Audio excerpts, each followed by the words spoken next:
The Jake Asman Show will begin shortly. Thanks to all these great Patreon members who help support the show. Get your super chats ready. Jake will be here in just a moment. If you love the New York Jets, this is the place to be.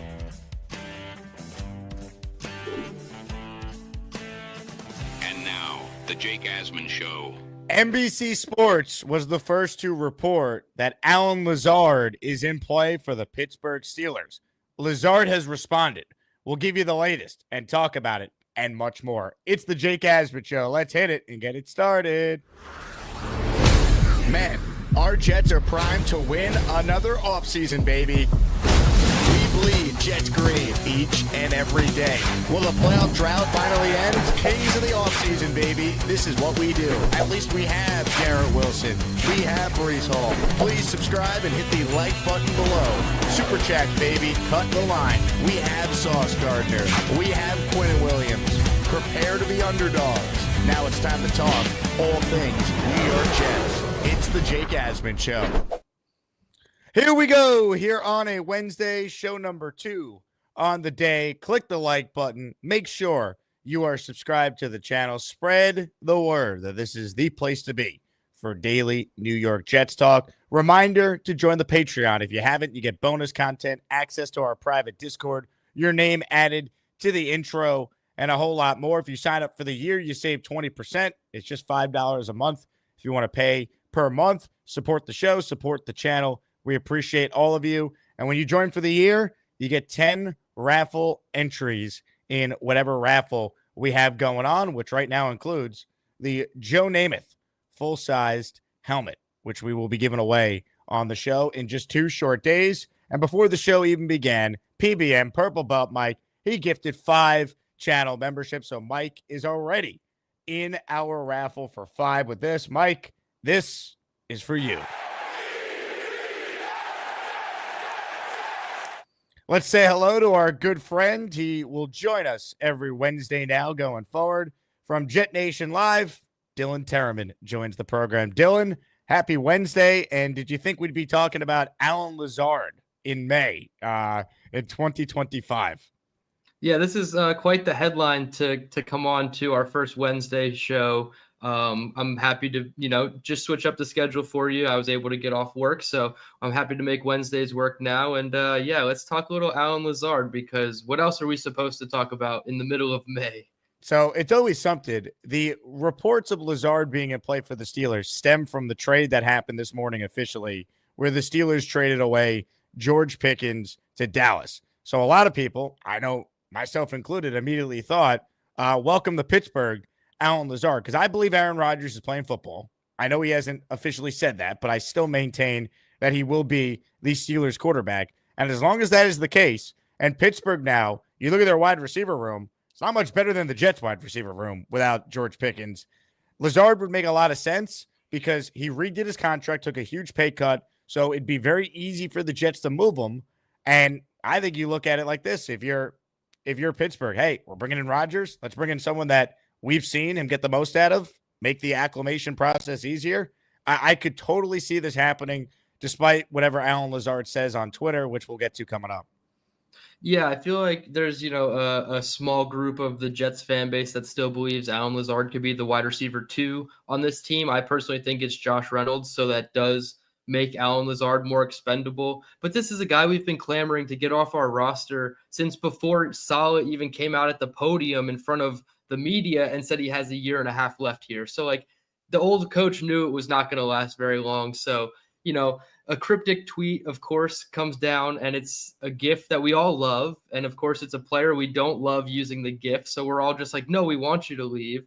And Pittsburgh does make a ton of sense. You looked at that depth chart tweet after the trade happened, and it's DK Metcalf and like a bunch of other guys like Calvin Austin, Roman Wilson.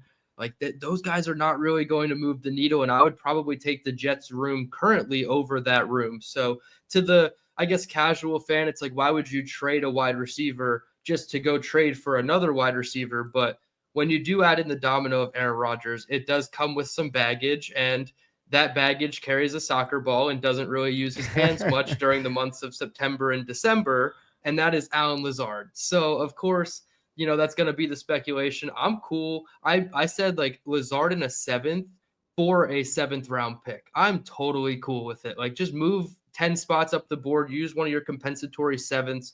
We're penciled to get one from Conklin. We could even get one from Solomon Thomas. So that might be his biggest contribution to the Jets in his time here, is giving us a 7th round comp pick back.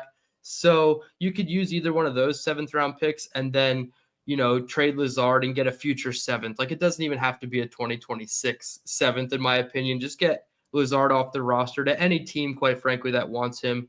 Adding in the Rodgers element to it does give you some momentum, and I'm cool with it, man. Like, I would much rather trade for a Romeo Dobbs and let Allan Lazard leave and be completely happier with the wide receiver landscape. Boomtown wrote in, is there any chance this could be a player-for-player trade with Lazard? Yes. TJ Watt for Allan Lazard, straight up. Yeah, I don't know what the player is, because, like, what is the value of Lazard? Like, I just said a 7th for a 7th, and it might not even be this year. So, like, we're talking I'm about, hoping, honestly, you want value for Lazard? I'm hoping that the Jets could maybe say, hey, we will trade you Lazard and a 6th. You give us back a 5th, and we just move up around. You know what I mean? Like, something like that. Like, that's probably the most you're going to be able to get for Allan Lazard. No, literally, that's probably all you're going to get. And it's going to be like Pittsburgh's compensatory 5th and our natural 6th, which is really only a matter of like 12 spots on the draft board. Sorry, I have somebody trying to get in my house right now. Is it Allan Lazard? No, it's a maintenance guy, I believe, but they're trying the code to my door and they're failing. Can you give me 1 second? I'm sorry about that. No, you're good. Give me 1 second. Take your time. I'll handle this. This is what I do. All right. What was Aaron Glenn's line? He's built for this shit. So am I. All right. I could YouTube at any time. All right. I'm doing 2-a-days in July when there's nothing going on. All right. We're the freaking New York Jets, so we're built for this shit. Well, Dylan handles whatever is going on in the Tereman estate. Let's show you the meme that Lazard tweeted. So if you've seen the movie The Wolf of Wall Street, you know the scene that this GIF is representing. I'm not effing leaving. I'm not effing leaving. So that's what Lazard put out there. And that's great. I'm not necessarily buying it. Unless Rodgers retires, then I think Lazard will likely be on the team. But even that's not a given. Because let's break it down from like a logical standpoint. You look at the Jets roster, right? The depth chart in particular. Garrett Wilson is the only shoo-in to be on this team. As far as like on the team, and we know the role he's in. He's the only shoo-in. After that, who's the number 2 wide receiver on the Jets right now? Is it Lazard? I mean, is it Josh Reynolds? Is it Tyler Johnson? Xavier Gibson? Malachi Corley? Arian Smith? I think it's actually fair to say the only 2 players in that room that are guaranteed to be on the roster are Garrett Wilson and Arian Smith, which is crazy, but he was a 4th-round pick by a brand new regime. They're not cutting him. So if that's the case, I mean, if you're the Jets, you could carry Lazard on your team going into the summer, but if maybe a younger player emerges or he's just not as good as some of the other veterans you already signed, like Reynolds and Johnson, or maybe Malachi Corley takes a step forward. That'd be nice. He's not a guaranteed to be on this team. He was a 3rd-round pick. So what? GM that drafted him, he got fired. Receivers coach is the only position coach the Jets retained. So I say that to say, well, Lazard, let's say if he doesn't go to Pittsburgh, is on this team, he's not a lock to be on the team by the time we get to week 1. Like that's the bottom line. Now, I'll repeat what I said on the first show today. From a cap standpoint, it's easy to move Lazard. He took an $8.5 million pay cut. He's only counting $4.6 million on the cap. A post-June 1st trade would save $2.4 million on the cap. So surely the Jets would wait until then if this is going to happen. They'd only would deal with a $2.2 million dead charge. His base salary for Pittsburgh, they only have to assume $2.25 million. So it's easy to move Allan Lazard. Question is, Does it actually happen? He's trying to shoot it down on social. I find it funny, though. Usually when an athlete uses this meme, you're excited about it, right? The fan base is all worried about, their favorite player being dealt, and then the athlete puts this out there. Or if a guy hits free agency and they re-sign with their team, they use this GIF a lot all the time on social. This is the first time I can remember a player using this. And the reaction in the comments is just killing the guy.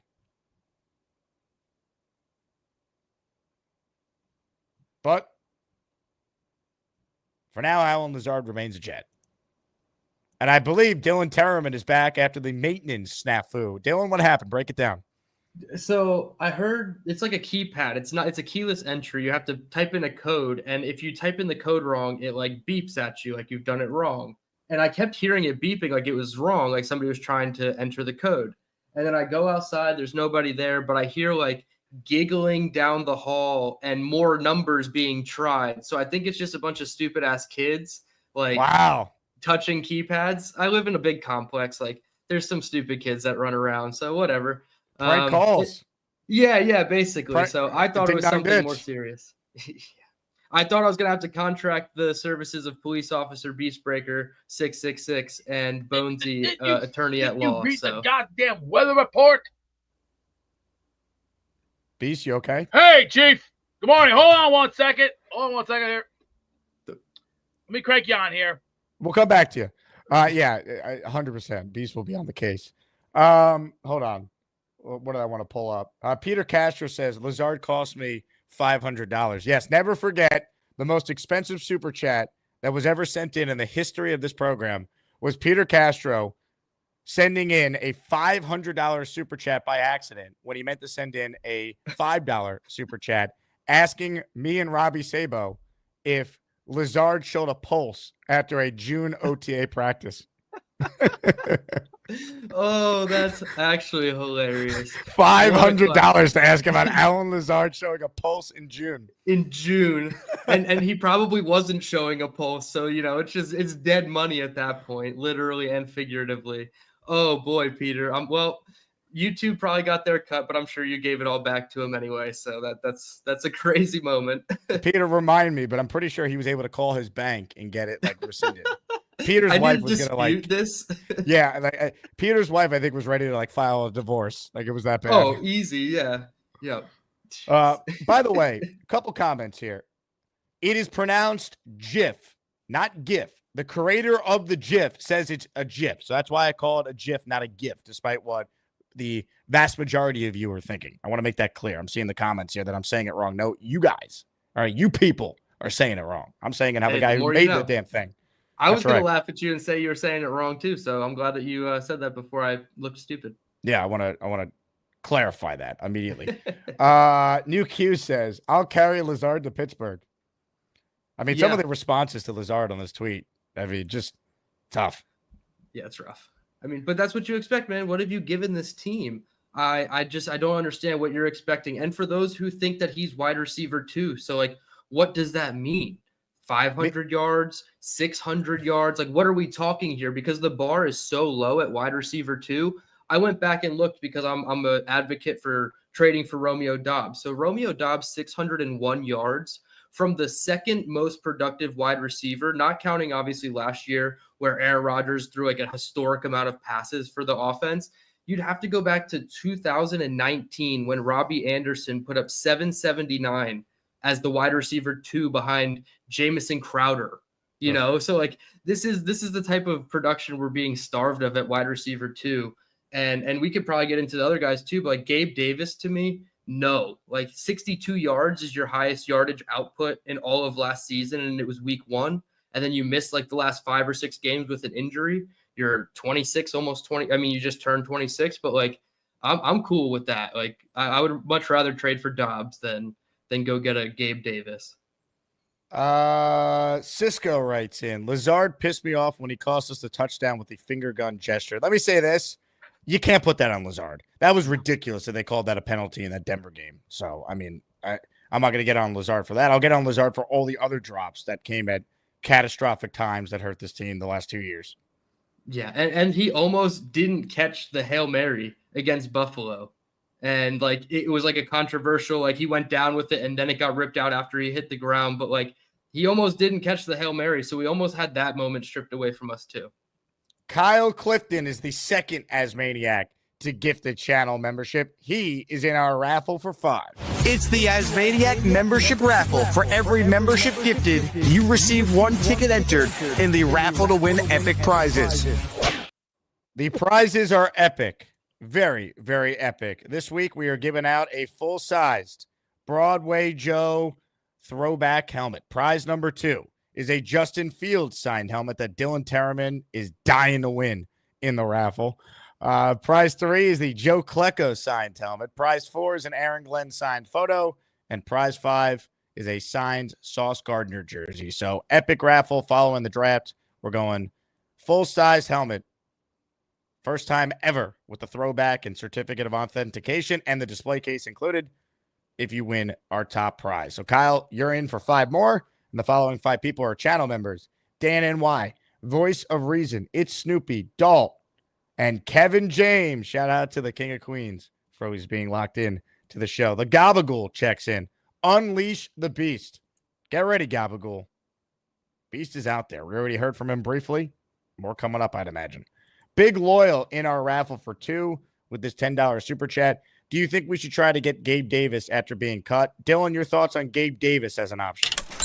Yeah, I just mentioned him before. I was just looking at his PFF stats. I was not impressed at all. I mean, you're talking about, I think, 2 contested catches on 9 opportunities, so a very low contested catch rate. And for a guy that size who doesn't have the speed, you would assume that he is a contested catch guy.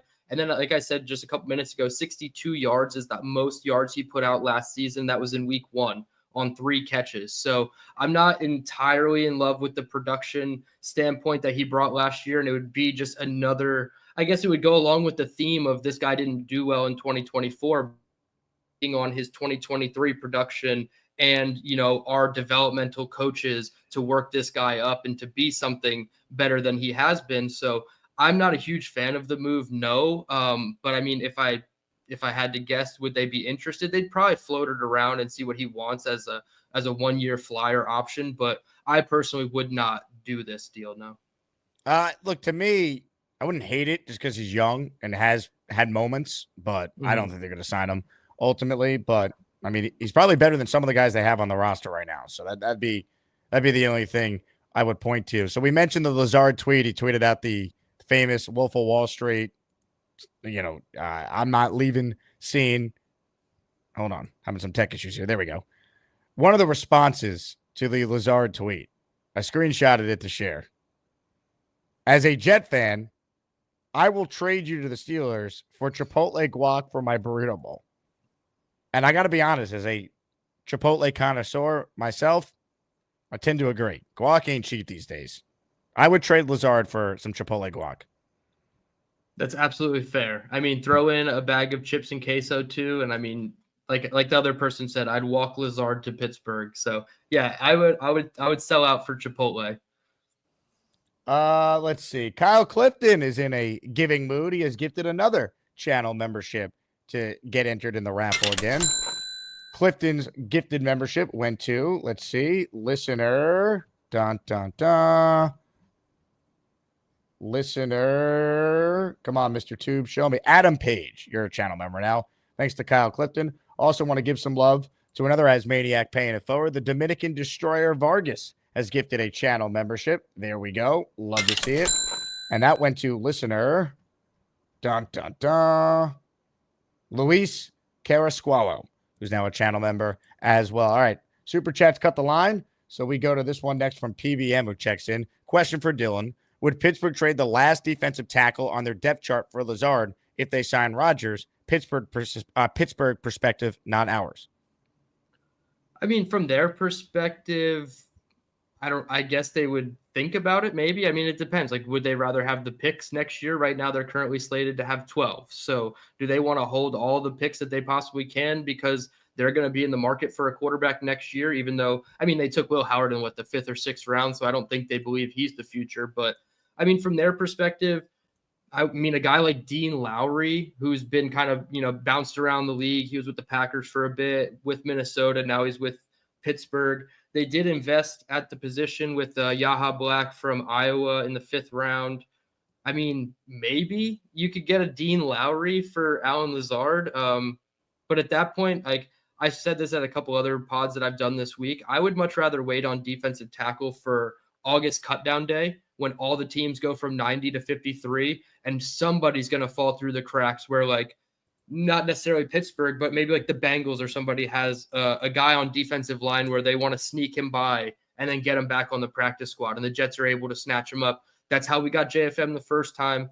I don't necessarily, think that's exactly how they're going to play it, but I would much rather do that than try to acquire a Dean Lowry from the Pittsburgh Steelers. So from their perspective, from Pittsburgh's perspective, yeah, sure. I mean, I would give up Dean Lowry for Allan Lazard, knowing that I have Aaron Rodgers in the fold because Allan Lazard on the Jets last year had 500 plus yards as the 3rd wide receiver option and was quite frankly pretty bad doing so. So like you're getting also something hurt for a lot of games too. Right. And you're getting something out of Lazard where like you're probably not getting shit out of Dean Lowry. So like, yeah, from their perspective, I would do it. From the Jets' perspective, I would probably say no and take the 7th or 6th round pick, but I could see it from that perspective.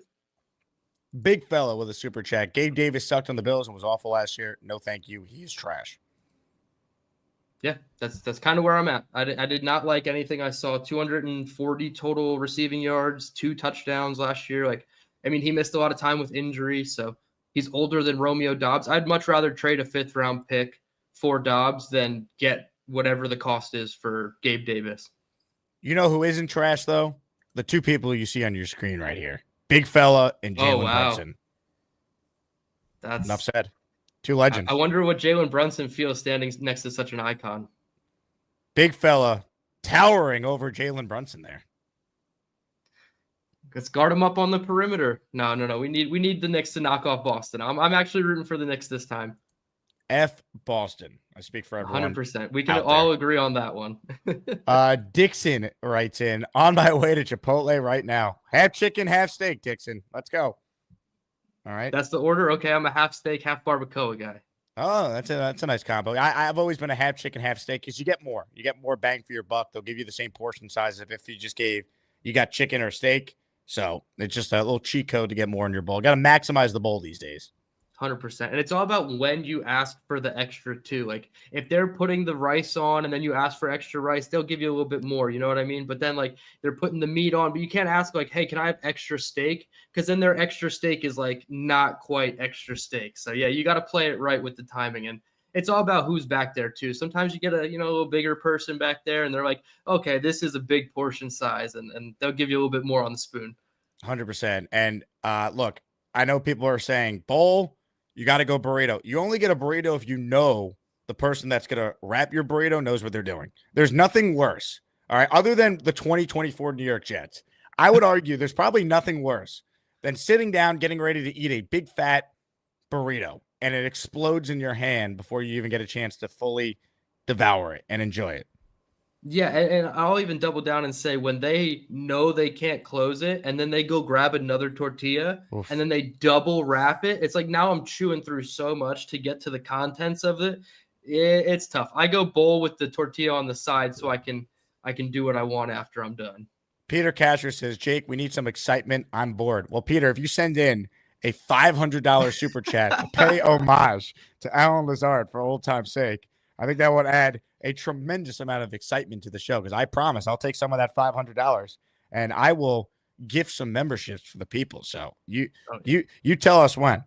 In the meantime, if you want some excitement, watch your screen.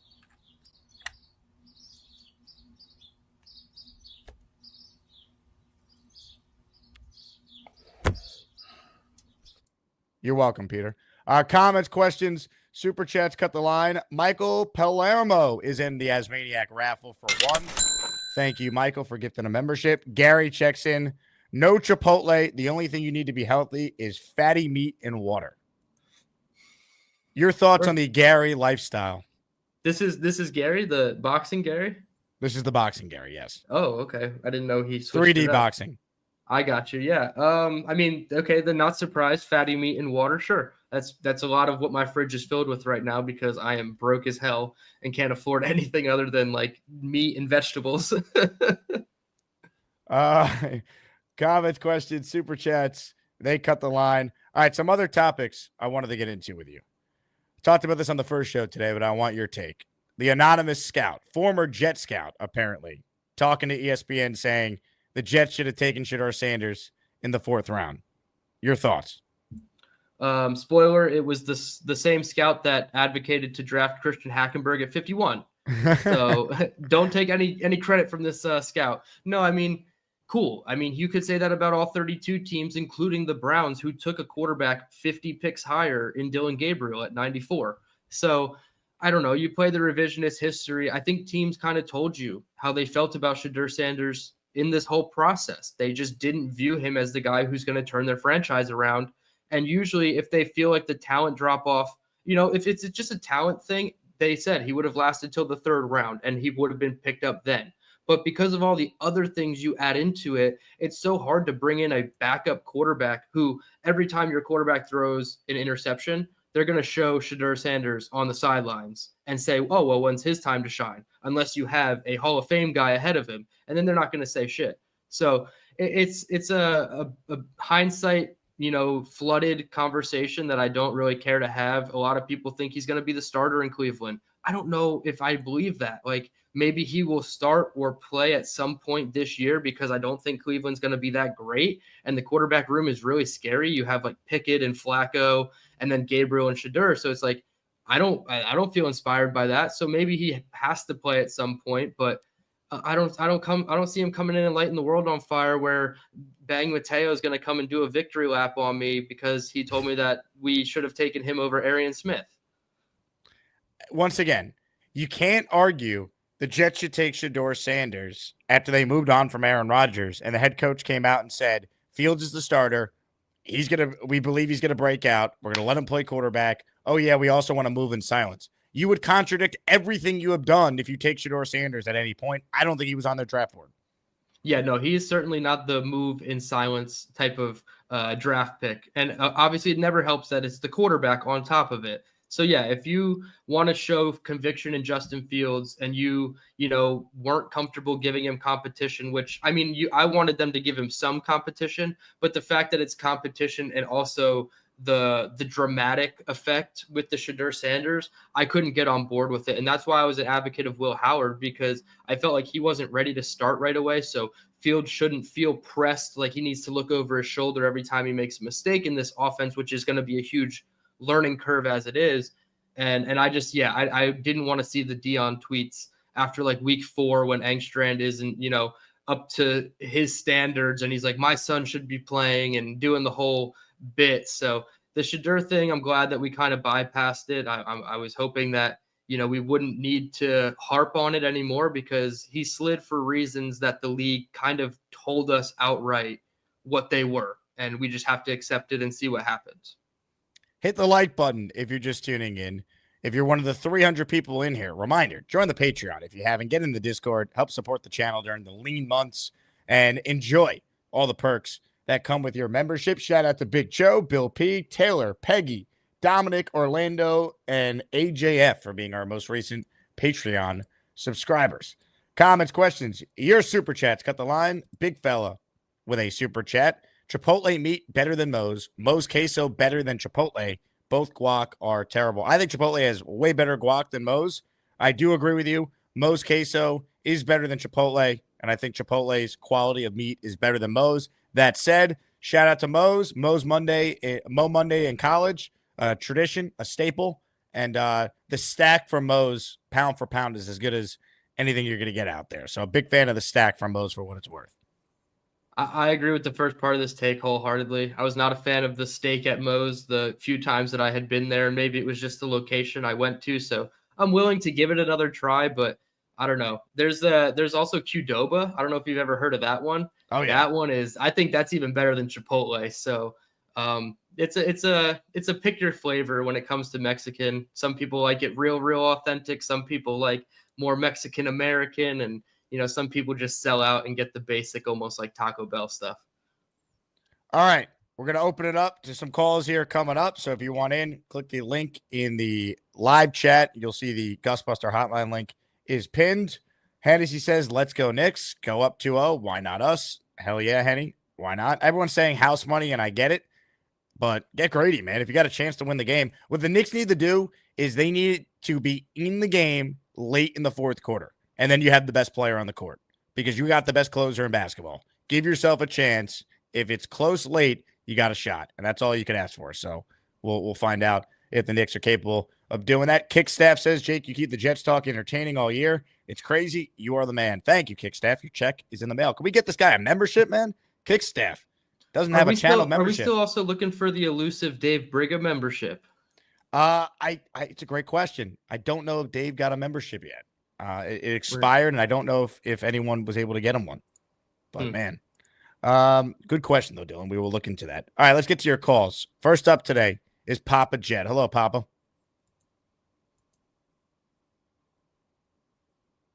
Papa, you're on mute.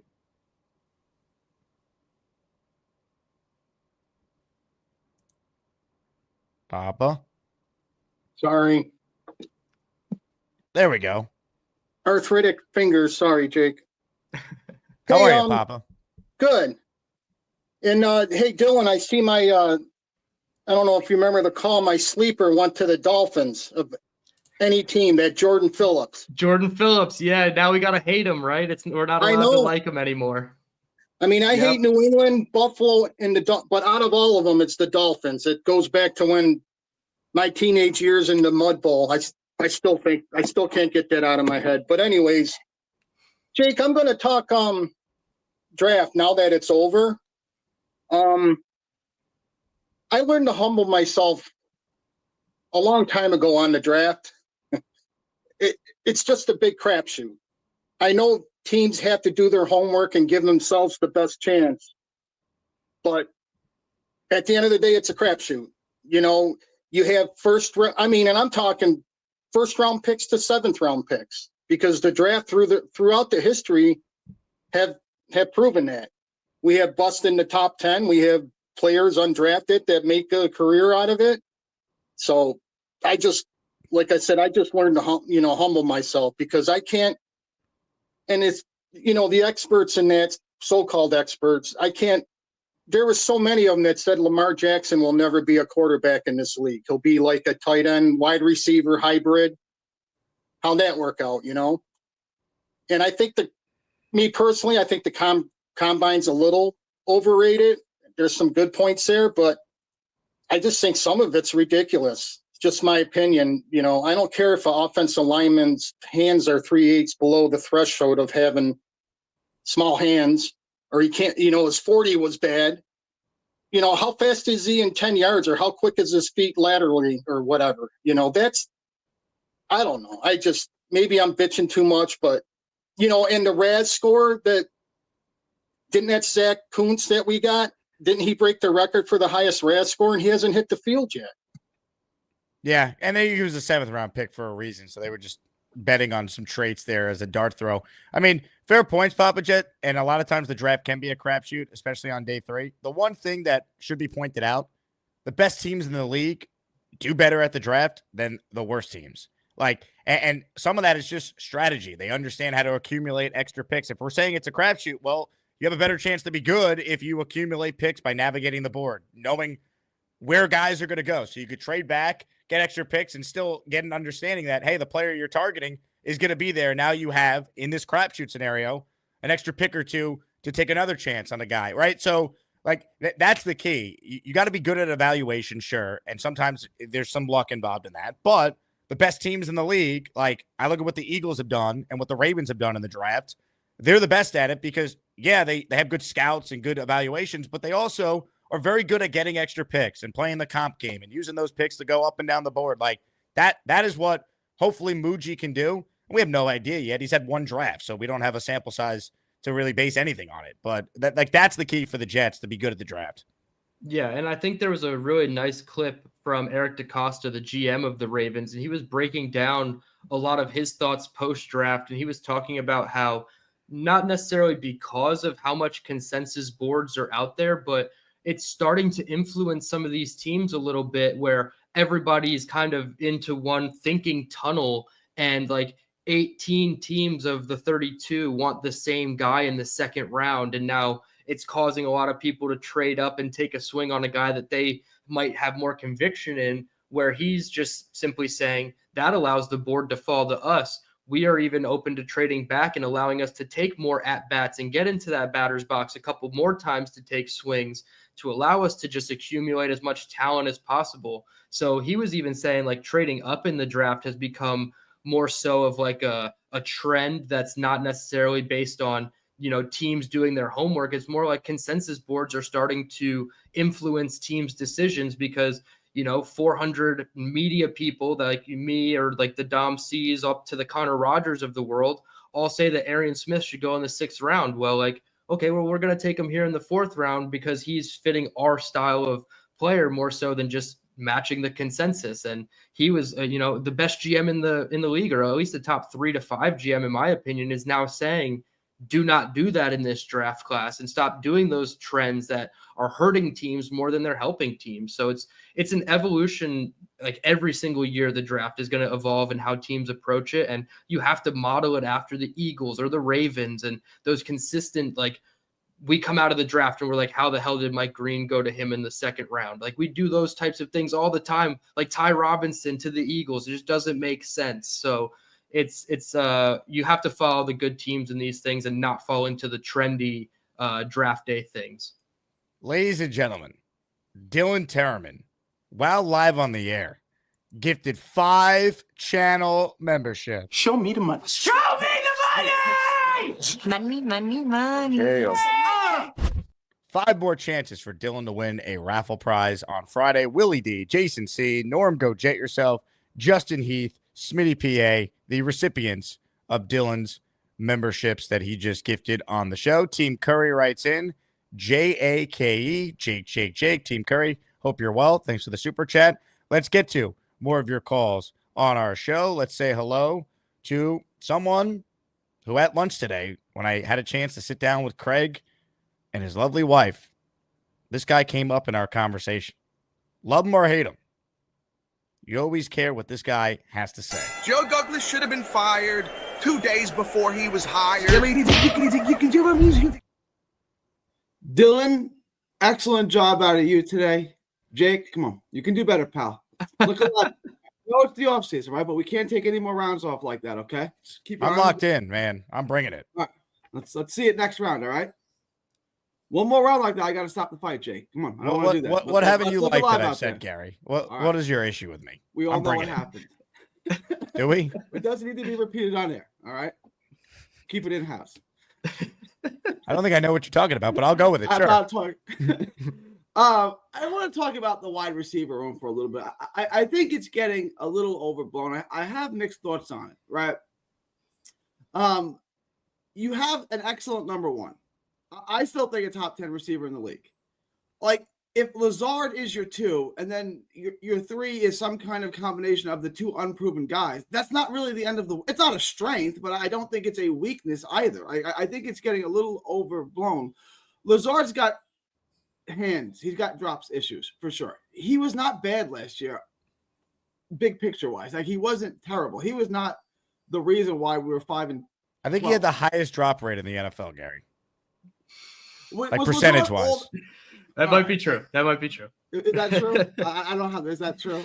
He's got issues. It's pretty true. Anecdotally, it's true. Like, he drops the ball a lot, but he had some big plays. He was better last year, but we're comparing him to when he was truly the worst receiver in football in 2023. Like the wide receivers, I called him. Yeah. Yes. I think he lost me with the comment when it was like, without Rodgers, I am nothing, and like I'm a UDFA at best because Rodgers helped my entire career. Like, at that point, I was like, all right, dude, like, are you just willingly giving up when you don't have your boy back there? Like, so I don't know if that's the mindset he has. Maybe it's not the mindset because he's not leaving, and like that's his mindset now. So, I mean, sure, if he's your wide receiver 3, I'm cool with it. I still think it's going to be Reynolds right now, and then you have Lazard, Johnson, Corley, Smith kind of lobbying for the remainder of those snaps. I wouldn't even, try to put them in a pecking order after 2 because they're all just kind of going to be heaped together. I would say Mason Taylor and Breece Hall are probably your number 2 or 3 and 4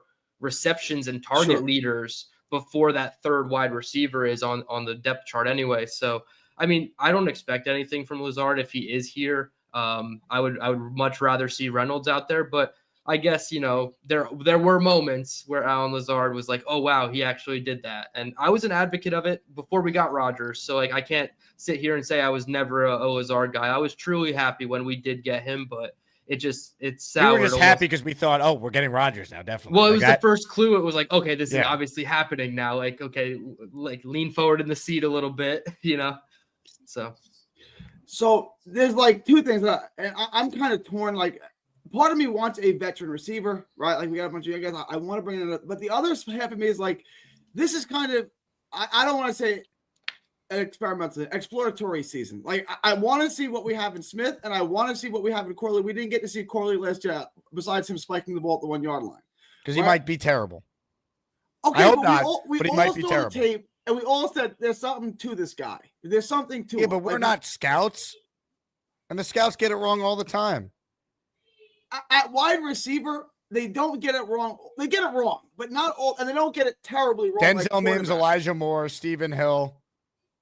They get it wrong. The Stephen Hill, no one else had him at a second round grade. Like, I don't know why we got Stephen, but all right. Like, yes, they get it wrong. Darius Smith, Chad Hansen. They get it wrong. They get it wrong, but the hit rate on receiver is Jerome higher Peak. than other positions, right? Like, when you draft a receiver high, he usually turns out pretty good. And I understand Smith wasn't drafted that high as a 4th round pick, but I think you're off your game today. I think there's upsides to these picks, and my game is just fine, Jacob. Is it? Yeah, it's strong. It's strong. I think not playing Brunson in the 4th quarter strong, but it's there. Your pickup game or a different type of game? No. Well, I don't have a pickup game anymore. I've been happily married for 13 years as of next Friday. I was referring to basketball. Oh, basketball. Yeah. I think I'm done playing basketball. After I had the hit by a car, I took the whole season off. I played Tuesdays in the 30 and over league. That's what did it? 41 now. And then I was going to play again. And one of my teammates was like, I got the gym. I got the rec center. Come down. We're going to play. I played for 5 minutes, pulled my hamstring. That hurt like hell. Like, I can't play anymore. I'm 41. I think my basketball career is over. I think I'm done. So you think the car injury, though, contributed to it? That was accompanied by a major decline in play. I'm 41. Give us a little moonwalk. I can't. I got the ankle. Oh, do you not know what happened? No. Did something happen recently? Yeah, when I was in New York, I got hit by a car. Is there security footage of this? Can I play it on the show? So they would probably have the footage. I mean, what am I going to do with it now? Gator's already working on a production of this. So I think that's why I didn't want to bring it up. I'm going to play a drop, and then that's your cue to make a face like you got hit by a car. You ready? All right, I'll do it. Here we go. Ready? And Gator writes in, can he throw the headset off and vomit? Now there's a gas station over here. I'm gonna go get some pizza and see if they have any butter to put on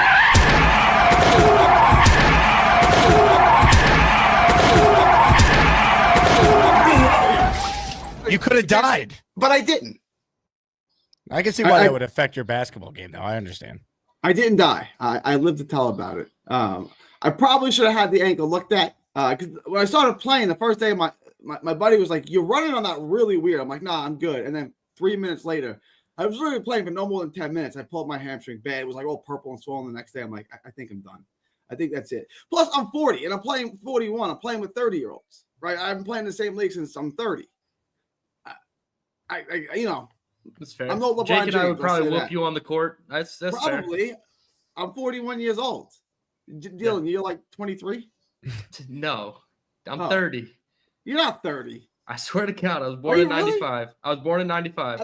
You look like you're 23. You got good genes, man. You look like you're 23. All right. Yeah, you're the third person today that's told me that. The barber that I went to and his friend at the shop both told me I was 22. Yeah, you definitely look closer to 22 than 30, but that's good. That's a good thing. That's a good thing. Absolutely. Hey, what's scarier, a car headed towards you or a carrot on your dinner plate? I can survive the car. Look, the car went to the shop. I walked it off, so you know. Beastbreaker says he used to be good at basketball. Do you think Beast had a good basketball game? good is relative, right? Like what's good? Like, did he play in high school? Maybe. He looked surprisingly athletic. I don't think he was always 600 pounds. I think the Beast used to T be a in the point chat guard. was not supposed to be there. I think it was supposed to say, I used to be a good basketball, not a good at basketball. He was the basketball. That's what he was trying to say. Interesting. Now you know what? Why don't we do this? Because Beast used to be a point guard, so he can give us a little tutorial on like how to cross a guy up. Beast, show the people what they need to see. Now cross guard. 1, 2, there you go. 1, 2, there you go. Come on. You can't touch me. You can't touch me. Can't touch.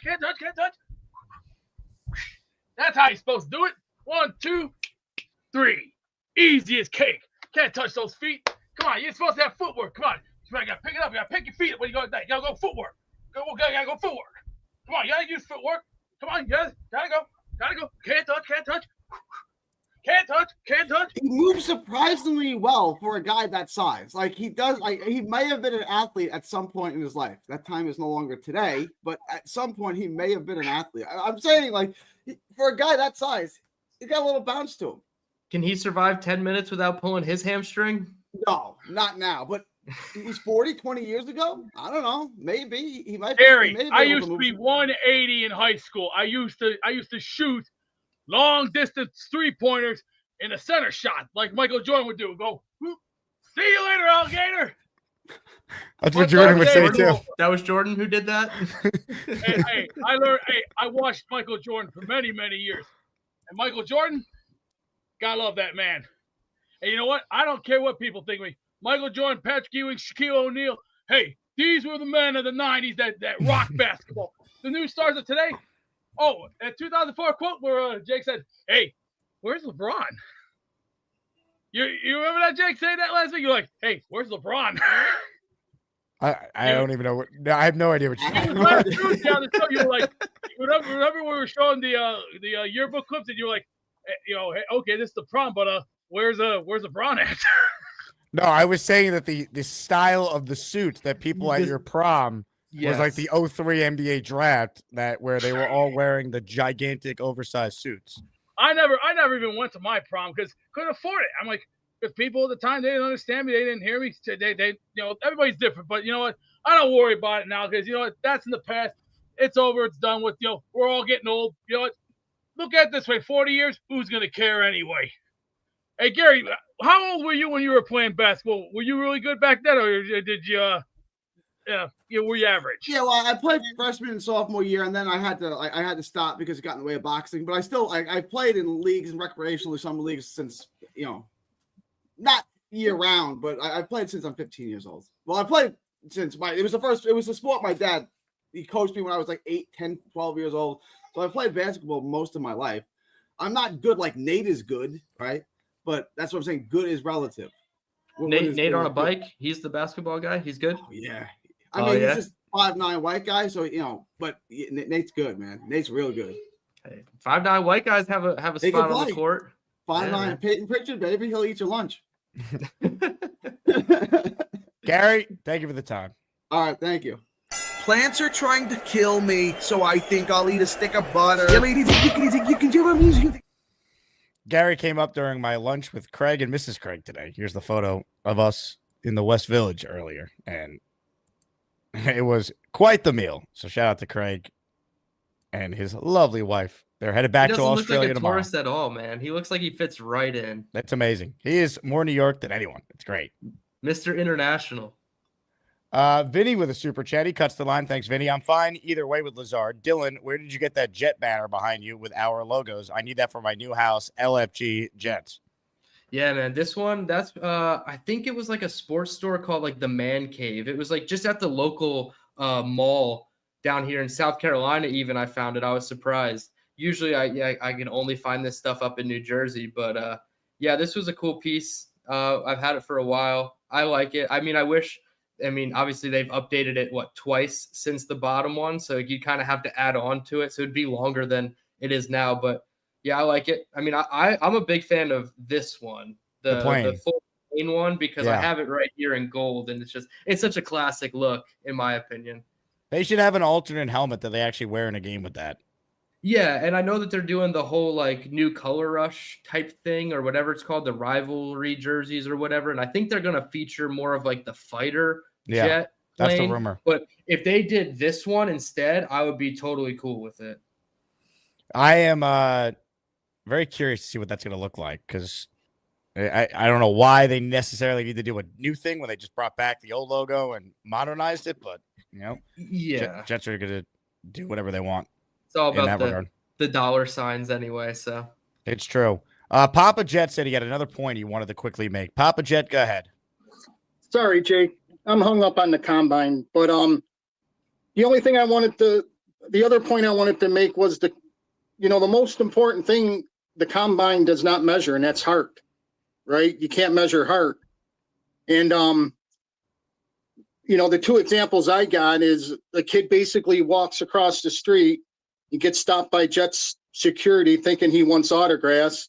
He ends up being one of the better wide receivers we ever had in Wayne Corbett. And my other example is, and it's the Dolphins, but he's such a great example, I got to use him. It's Zach Thomas, right, out of Texas Tech. All the experts were saying he'll never play middle linebacker in the league. He's too short. He'll be good special teams, and that's why Miami drafted him in the 5th or 6th round.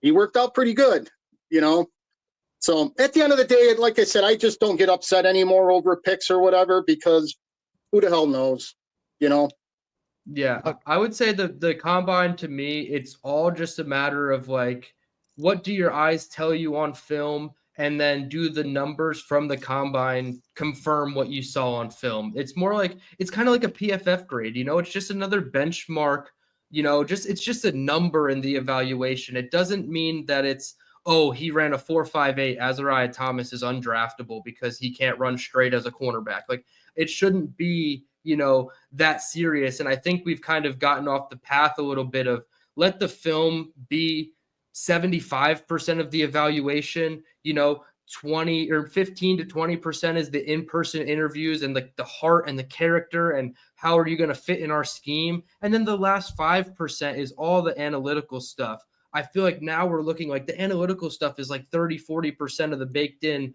evaluation. And it just takes away from, okay, what did the guy show me on film? And can I hang my hat on that at the end of the day instead of, oh my goodness, he ran a 4.15 3-cone or short shuttle drill and jumped 41.5 inches in the vertical. So I have to go grab this guy. I'm totally on board with you. Heart, character, that should be more of the evaluation. And that's just another one of those trends that is making the bad teams still bad at drafting while the good teams are consistently good at drafting. Right now, we have 130 likes, and there's over 300 of you watching, so please click that thumbs up button and help the channel continue to grow. The Bat Fella says Allan Lazard's hands are made of stone, and he needs Siri for phone calls. A glowing endorsement there for Allan Lazard remaining on the New York Jets. Ladies and gentlemen, more of your calls right now. Let's say hello to one of the greats. I got my Iron UG. I hope you like my Jets take. They call me David T. It's not easy for me to see, but if you bring me full stream, you might like what I had to say. I'll need to get real damn close, cause my vision is dog shit. Hello, fellas. David T, how are you? I'm good, and I do have something on Lazard and Aaron Rodgers, but Dylan, boy, you know what?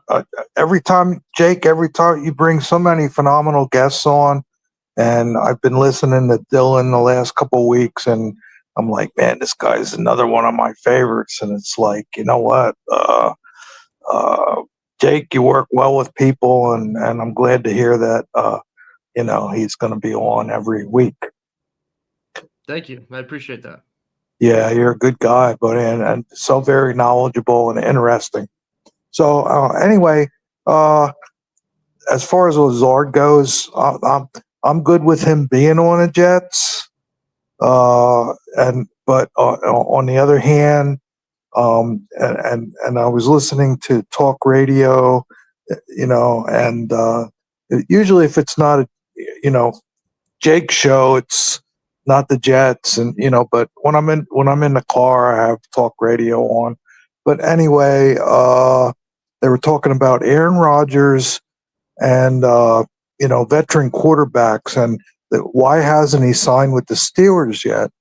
And they're thinking that he wants to wait till the schedule's out because he is not a fan of like primetime games and all. He's more like, the 1:00 games.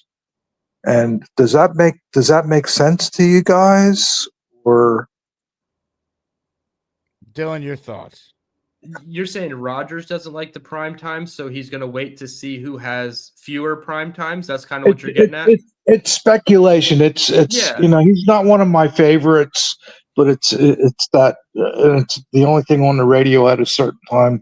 The Colin Coward or whatever his name is, but he had brought that up, and I'm thinking interesting, and he's thinking that he's waiting until the schedule comes out because if they know that Rodgers signs with the Steelers now, they're going to give him, a lot of primetime games as they did with the Jets. I like that theory, but I think Rodgers likes playing in primetime. And until he became a Jet, his record in primetime was among the best ever. So I don't think he really cares about that.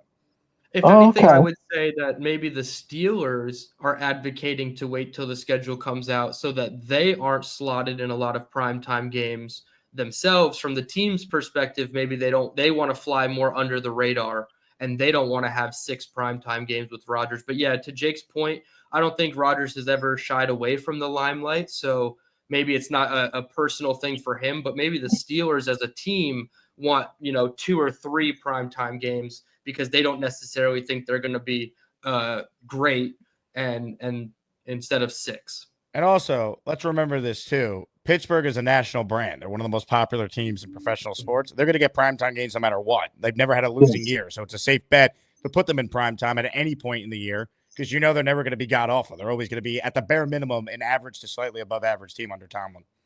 Right. Wow. Well, thank you guys for clarifying that. I keep up the good work, and Jake, you're 50 grand. Just think when we become a winning team, 50 grand's going to be like in the rear view mirror for your show.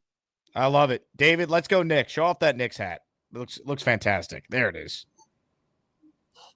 Ladies and gentlemen, the great David T. I got my eye on you. Checkmate me full screen. It's fireball whiskey time. David motherfucking T.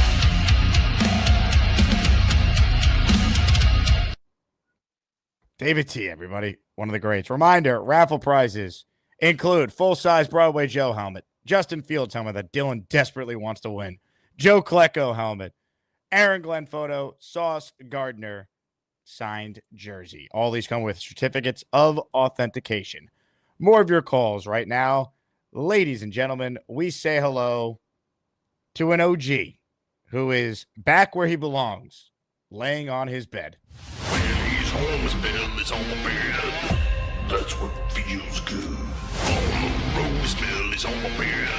In a dirty hotel room. He calls the show, his bell is on the bed. He's just more comfortable. He got a beard, loves the jets, super chats. He's a big fella, sleeps alone. There's no room on his bed. That's a big fella. Yo, I gotta say, that outro of David T is one of my favorites that Gator's done, man. I love that shit. Yes.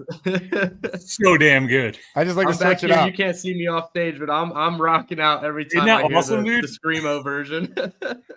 I wanted to get you guys' thoughts on one thing. Muji, I've heard Muji being equated to like playing Moneyball, like the A's did in baseball. Now, we spent a hell of a lot of money last offseason, and we didn't get anywhere. I don't think we should go all the way to the other side and not spend any money and, just probably get the same result. There's got to be some medium to that. Where do you guys see? Do you see Muji playing more money ball than going after like a bigger free agent? I mean, to me, there's no reason why we haven't taken a look at like Amari Cooper or Keenan Allen yet. They either think those guys are done, they're asking for too much money, or they don't want to be Jets because they rather play for a contending team. Like that part, we don't know. Yeah. I look, it was not a great free agent class, so I never thought they were going to spend wildly. But my criticism would be this. If you were not going to really even tap into guys like Javon Holland, who's at the top of his position and didn't cost a ton as a safety, and instead you went the 1 year route with like Cisco, why did we spread Rodgers' cap hit over 2 years? Just take it all this year if you weren't going to be aggressive anyway. And so give us more cap space for 2026 when we either have year 2 of Fields taking the step, he's our guy, or we got a rookie who we're going to need to surround with as many playmakers and protection as possible. So that'd be my one thing. Like, why'd they spread Rodgers' cap hit out if they weren't going to do anything in free agency? And the thing is, they spent. Oh, I'm sorry, Dylan. Go ahead. No, you're good. I was just going to echo that same thing. It's like when they made that call, I was like, okay, you can expect them to be a little bit more proactive in free agency. I mean, the headline guys being Sherwood on a retainment, Fields with 40 million, Stevens with 36 million. That's just the overall top numbers. And then it drops off. Cisco, 8.5 million. Josh Reynolds, one year, 5 million, but it's really 2.75 with a boatload of incentives. And then you have a bunch of guys in the $1 to $3 million range. So in hindsight, if I knew they were going to do that, I would have just said, yeah, take the entire cap hit now. But at the time, I was advocating to spread it out because I thought they would be a little bit more proactive and get the Javon Hollands or maybe even the Justin Reeds at the safety position and just invest in a couple other areas before we got to the draft. So it was definitely a little bit of a strategy. I don't want to say a flawed strategy, but I don't think it necessarily came to fruition the way we all anticipated back in February. Yeah, and also like that's what makes the Stevens signing like so like puzzling to me, because you spent a lot of money on a guy, but then you drafted a guy in the 3rd round. It doesn't. I don't get it. You know, value. They just too good of a player to pass up. My thing with this is a league flaw, in my opinion. The NFL's biggest flaw, and maybe this is just to help the veterans stay in the league longer. Free agency should be after the draft. The draft should be in the month of March, and free agency should be in April. So that way you can draft more so for need and then supplement with free agents, veterans after the fact on the guys that you didn't get. They weren't anticipating AZ Thomas being there at 73, in my opinion, and they probably couldn't justify taking him at 42 with all the other needs that they had listed out in their war room. So you get to 73, and it's like, okay, AZ's there. You have to take him based on the value that they feel about the player. And then it just kind of stinks that you had to invest in the position a month and a half ago, not knowing that AZ was going to be there at 73. But I would almost bet that if they knew that was going to happen, they would never have signed Stevens and, used that $12 million, hopefully on a safety, because now we're talking about Stevens going to safety anyway. But I think to me, like that would be one thing with the NFL as like an off season. I would love to see them reverse it and do the draft like 2 weeks after the combine and then free agency right after that. No, I agree with that. I agree with that 100%. It seems kind of backwards. It really does. Mm-hmm. So I agree with you on that. Now, both of you, how much of a friggin' nutcase is George Pickens? Clearly a real problem in that room, because talent-wise, there's probably not 10 more talented players at his position in the league. And if they traded him for just a 3rd rounder, like that tells you a lot. Bro, Tomlin couldn't even handle him. Right. That's how crazy that is, man. And and they're the model of doing this. They take a very talented receiver in the top 50, top 60. They get the best out of him that they can. They showcase his talents to the best of their ability. They've always developed wide receivers, and then they let go of them at the perfect time. And I'm not saying Pickens is going to go out and get in legal trouble or be out of the league in 2 years or whatever, but the Steelers always have a key on when wide receiver dips are going to start happening, and they get ahead of that so quickly. So even like Juju Smith and all those guys, like they moved on from them, and everybody's like, why the hell would they ever do that? And I know people wanted to see him and Metcalf, play together, but clearly they have other options because, like, I don't know. I don't think Pickens is how many times does he got to throw a punch at a DB or do whatever when he's not getting the ball and the team is losing? It's like, it doesn't look great, from a visual perspective with him, but the talent, the body contortion, is absolutely ridiculous. He'll make like just parallel to the ground catches with one finger. It's just like, it's insane. Yeah, it's insane. And like, I remember one game that he had last year, I forget who they were playing, but he started a fight after the game was over in the end zone. I was like, what the hell? I mean, really, Dak has to have his head on a swivel, man, because it's like he throws one bad pass, Pickens is coming for his head, you know? So hey, big fella. Yeah. What was it like to stand next to Jalen Brunson? And did he cool, shake man. your hand and thank you for your service to the show? Listen, he was very appreciative. He was very appreciative of my contribution to the show, and he wanted to give his best to everybody. I love that. Where was this, by the way? JP Morgan, was that a bank? It was at a event for a branch opening for JP Morgan. Nice. Yeah, so it was in Columbus Circle. Oh, you should have told me. That's not far from where I live. Hey, next time I'll bring it. How about that? I can't wait. Me, you, and Jalen. We'll chop it up. That's it. I love it. Big fella, you're the man. We'll talk to you soon. Go Knicks, baby. Go Knicks. Let's go. Speaking of the Knicks, ladies and gentlemen, I know where we're going next. Joining us right now on the GustBuster Umbrella Hotline is...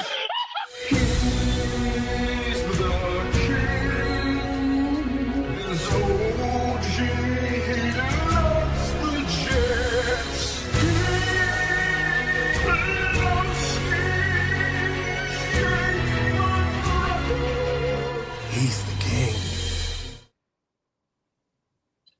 There he is. It's always good to see you, my brother. You see what's going on, baby. Game 2 tonight. We gonna put some foots on somebody's fucking neck. You heard? Yeah, we heard all of the chatter. Yeah, we heard all of the noise. Yeah, sweep this and sweep that. Where's the broom now, you bum-ass Boston bitches? Let's talk about it. Let's not. But hey, at the end of the day, man, I just had a question for you and my boy Dylan. It's good to see you, my brother Dylan. Let me just ask this real quick, man. Have y'all heard any news about Keenan Allen? You see it, Jake. Let's go, baby. Have y'all heard any news about them getting any type of weapon, man? We need another weapon in the building. Have y'all heard any news? No. I was going to say just speculation. It hasn't been any concrete news. I guess the name I would say to watch is Romeo Doubs from the Packers as a potential trade target. I'm not sure about Keenan Allen. A lot of people think that his legs are kind of, behind him, so to speak, and that he's not really, up to NFL wide receiver 2 standards. And I think it would kind of be like playing the Mike Williams movie over again in New York, where halfway through the season, we might not really enjoy it anyway. So I would say let's try to target the trade market like Dobbs. And then maybe one of these UDFA guys can pop. Quentin Skinner could be, the potential UDFA wide receiver that sticks. I know they signed 3 guys. Skinner is 6'4", 195. He's more of the stretch the field guy, but his route running prowess was decent enough. And I think Justin Fields could use a large body target on the outside to help him. So maybe there's other options other than Keenan Allen specifically, but I'm with you, King, man. We need another playmaker in the fold. Give us a little bit more confidence moving forward in this offense. And dude, you hype me up so much, man. Like if I was ever in the studio, I need you doing the ad libs for sure, bro. Hey man, this is what I'm here for, baby. This is what the show needs to be made of, baby. Nothing but energy. Speaking with passion. You understand me? We just ain't saying bullshit up here. We talking with passion. We love this team and we love them to death, baby. You know what I'm saying? So at the end of the day, I'm gonna bring it like this every time I make the call. You feel what I'm saying? But I just had to ask that question because, like you said, man, we need another weapon. We not a team to be having decoys and stuff, okay? We don't need no decoys. We need actual players. All right. Now I get it. The cat got speed and all of that. We need actual players, actual guys that's gonna catch the ball and get us points. Okay. I get it, man, but at the end of the day, man, that was just my question because we need another weapon in the building. Okay, we need more weapons for this cat Fields. We got the offensive line. We know we can run the ball, but when it comes to crunch time, when we need to get that third down, we need to make that pass. We need more weapons on that outside. All right, that's all I'm saying, baby. That was my only question. Y'all already know. My mind is always with the Jets.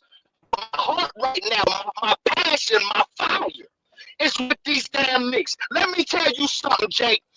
We win this damn game tonight. We go up 2-1 on these Boston bitches. Okay? It's a lot of discussion we need to have. Okay? Because at the end of the day, it was a lot of sweet. It was a lot of, them boys will be lucky to get a game. Well, let me tell you something. We got a game. And it only take one game up on the opponent to win the damn series. So right now, and we're going to stay up, baby. Okay? At the end of the day, dog, y'all better hope we don't get this game tonight. Y'all better hope. Because at the end of the day, we still comfortable. Because we're going back to the garden 1 or 2-0, baby. And you best believe the gun gonna be rocking. Yes!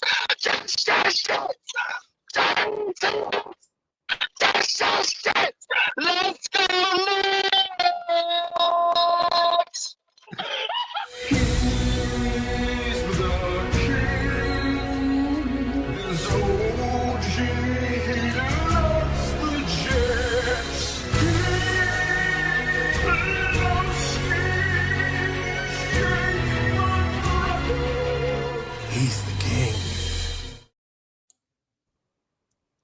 He is the king, baby. I'm rocking the chain the rest of the show, and Otter Orlovsky called it with it. Let's go.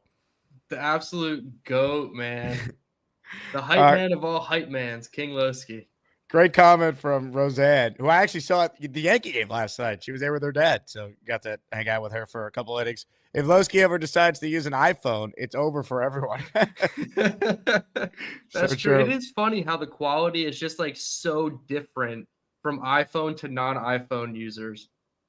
It could be the browser too. Like once Bonesy doesn't have an iPhone either, and once he changed to a different browser to get the internet, his call quality improved. But it speaks volumes about how good Bonesy and Lowski are as callers. That they went head to head, 50-50 with a couple minutes left in the first ever national championship game, and both of them don't always have the best connection. Sometimes hearing less of the take might help you with the Asmaniacs. Sometimes you get the full takeout. Sometimes maybe like Gary or Beastbreaker, and you start losing points in the chat.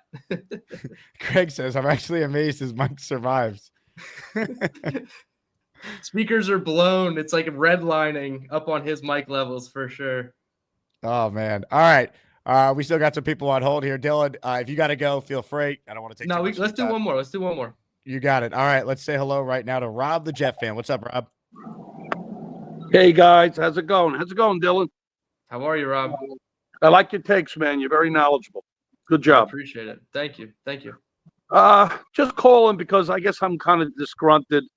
I mean, you see that I put my draft at C-. A lot of people didn't agree with me. You know, I thought the first part of the draft we did really well. I liked Membu. You know, I liked Mason Taylor. I didn't agree with the pick of AZ just because I don't think he was a need pick, though he is a good player. Now, you lost me on Arian Smith. I thought that was a horrendous pick. You know, when you add guys who cannot catch on the team or lead the league in drops, and then you add them with Lazard, I think that's totally ridiculous. So, you know, they should have gotten Royal or maybe Noel. Those two guys were out there. They would have been severely better. And I'm also kind of mad that they didn't get a defensive tackle, Dylan, because there was so many out there. You know, Jake, you know, you're saying that you predict Quinnen to have a good year, but the problem is if he gets double or triple teamed again, that's not going to happen. I mean, but I'm banking on Jermaine being back. You still got McDonald, and I think. Yeah, but is he a tackle? Those guys are not really tackles, Jermaine. I just think we're going to see Quinnen play well in this scheme I with hope. Wilkes. I hope it's not really his fault. People are putting a lot of blame on him, Dylan, and this guy's getting double, triple team, and it's really, and then you know what? The way Salah had them playing, they had rotational people going in and out. So you know what? He was winded at times when he was there longer than he was supposed to be. Now, I'm sure Aaron Glenn's going to get them in better shape, and obviously they're going to be out there, on the field longer. So in that regard, I think that's going to improve, Dylan. But, for me, you're out there, and the king is right. And also, big fellows noticing it too. You go into the dollar store, you're buying these guys, but you know what? You had to be realistic in the sense that you should have got a real wide receiver number 2. Jake's. I love Lockett. I mean, that guy. They should have signed it. That guy is still a good player. He would have cost $4 million. Would not have broken the bank, and you would have added another weapon. Because if Garrett Wilson gets hurt, this is going to be scary. Because teams are not going to fall for RPOs all the time that you run the game 90% of the times. Because you know what? They're going to double team Garrett. They're going to put 9 in the box. Then what are the Jets going to do against the better teams? They're not going to win these type of games. Now, I have one more other thing to say, but I'm going to let you comment. Go ahead, buddy. No, I was just going to touch on your defensive tackle point first. I do entirely agree with you. All of day 2 of the draft, all I kept saying was pass catcher or pass rusher. I was a huge big advocate of trying to get an interior pass rusher, because I'm tired of the egg accounts on Twitter, I'll call them, the ones that don't show their faces, that love to make Quinnen Williams face on a milk carton when we're on like the first week of October, and he doesn't have 15 sacks for the team already because, like you said, he's got 4 to 6 offensive line hands on him, stopping him at the point of attack. So I definitely think that addressing that need is important, and I think they will address that need in August. The wide receiver point, I'm more okay with waiting to address that. I understand people don't love Reynolds or Lazard. I kind of like Reynolds. I don't really want Lazard here. I would advocate for trading a day 3 asset to go get a wide receiver. But as far as like your overall draft grade as a C-, maybe if you're looking at it in just the 2025 window and you're saying, okay, I only have 2 starters in Membu and Taylor and everybody else is kind of questionable for the year, maybe you can get on it. But I see 4 starters by the start of next season. I like Moore. Dylan. Yeah. I like Malachi Moore. I think he looks good. I think he can ultimately be a starting safety on the Jets. He looks good. He looks good. But I didn't get the 2 Miami picks. I thought they were a reach. I did not like those. And obviously, I hated the Arian Smith pick. I thought those 3 picks were terrible. And the other 4, one wasn't a need in AZ, but he looks like he is a good player. So overall, maybe C- is a little too low, maybe a C. But I mean, I just like, wasn't happy with what I saw there. And it just doesn't seem like they're addressing a lot of situations, because now you have a lot of these guys. You have ESPN, and they have the Jets after the draft ranked 30th in the power rankings and 27th before, but yet people say that our draft was a B-. So how do we fall like this if people are respecting the Jets? Yet Jake has people coming onto the show, and there's people saying, oh, I see 2-3 wins, or I see 10. How do you go from 2 or 3 to 10? That kind of scares me. Where are they going to be? It probably means the truth lies somewhere in the middle, which is going to be 6 or 7 wins, in my opinion. But I think when you're looking at the draft as a whole, you have to look a couple years out as well. So when they're giving the Jets a B- or a B, or some even B+, they're looking at it like, okay, in 2025, we know who the starters are going to be in Membu and Taylor. In 2026, you have the potential to have not only just Malachi Moore starting, but AZ Thomas can start over Brandon Stevens probably midway through this season, in my opinion. And then to the last point about the 3 guys at the end, Smith, Malinois, and Barron, if the Miami guys become Chris Banjo's best friends on special teams and like that's their role, that's okay, because now you at least have 6 of your 7 picks that have a role. And we've already seen Arian Smith, at least with the draft phone call, Aaron Glenn mentioned a plan that they want him to execute that they talked about. Sean Jefferson, the wide receivers coach, mentioned the same plan that they want him to come in and execute. And so did Tanner Engstrand. So you have 3 guys in the organization that have, defined the role for Arian Smith. And I did a film breakdown of him for Jet Nation, and I actually came away more impressed than what I was reading in the scouting reports. And that's not to say that he was worth it at 110. I still stand on maybe he was a 5th round guy.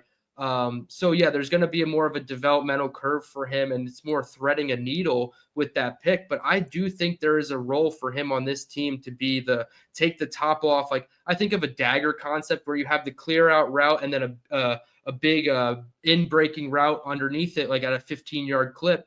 Why can't he be the guy taking the top off and pulling the safety with him so that Garrett could come underneath in one-on-one coverage and beat the cornerback like we know Garrett can do? I had somebody tell me that Garrett's going to get triple teamed in this offense.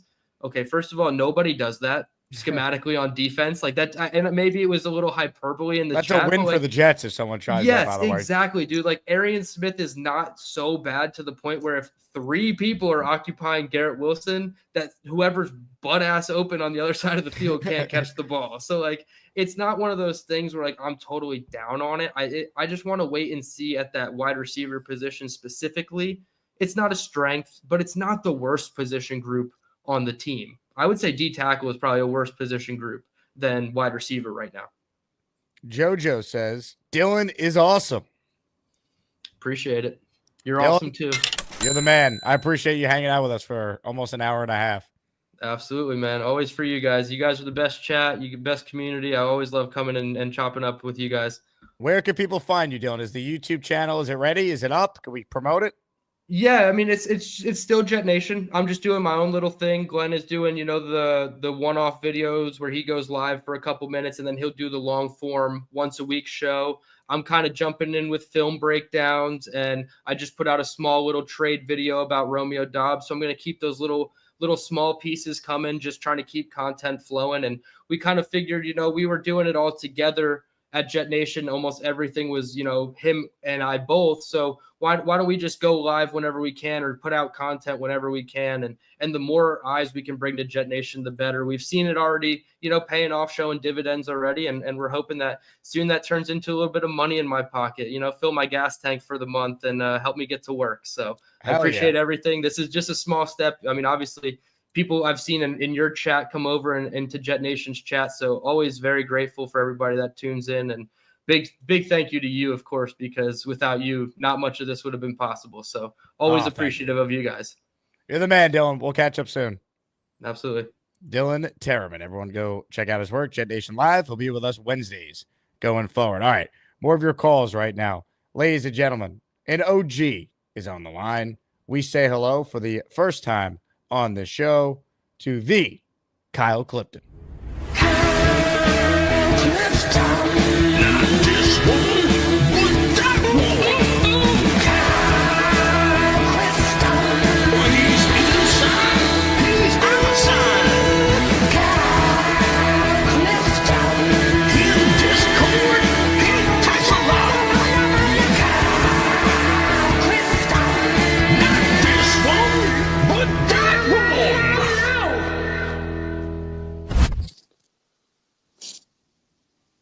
What's up, Jake? How are you? What's up, Kyle? I'm doing well, man. Could you imagine if anyone ever triple teamed Garrett? Like, we're already +1 in the run game with Fields, right? We'd be Tanner Angstrom would be salivating. I mean, you'll never see it, but right. I mean, it would be funny to picture what that would look like. That basically means they're saying we're not going to let Garrett beat us, but we know we're going to get beat anyway. Because, and the other thing that came up earlier in the show, can you imagine being the Jet scout that was in the war room banging his fist for Christian Hackenberg, and how he survives in the scouting community after that? Like, he goes to the mixes and the dinner dances and stuff, and they're all pointing and laughing. Well, I want to know, like, obviously there had to have been more than just McCagnon pounding the table for Hackenberg, but like, my understanding on that pick years later is that McCagnon was just in full bloom love with him. Like, I don't know, and I'm sure you'll never get an honest answer from any of those scouts because they don't want to be attached to one of the worst draft picks in NFL history when you think about it, a second-round pick that never took a professional snap in the NFL. But Like, my understanding of how that went down was McCagnon just loved him and just thought he was so good, and like they had to take him, which is insane. Right. McCagnon, a Jersey guy, he failed us. He went to the same boarding school as my dad. His the Petty school, right? Yeah, the Petty school. His McCagnon's father was a professor there, apparently. So yeah, I mean, the reason for my call is obviously Lazard, right? So I think that if you want to rid this team of all vestiges of the Rodgers era, then Lazard has to go. Like, you can't have him hanging around in the last year of his deal, dropping balls when you're trying to set a new culture. I think it's a bad scene. I think he took that pay cut in order to be traded or cut after June 1st. I don't think there's really any doubt about it. If you want to look at Joe Douglas's legacy and you want to point out some of his worst moves, that's right there. That contract, when it first happened, like, a lot of us were a little taken aback if we weren't familiar with Brandon Stevens' deal. But a lot of us were also familiar with Allen Lazard. This was a guy who was clearly, overperforming in kind of a small role within Green Bay. For him to get that kind of money, it was, to me, ridiculous at the time.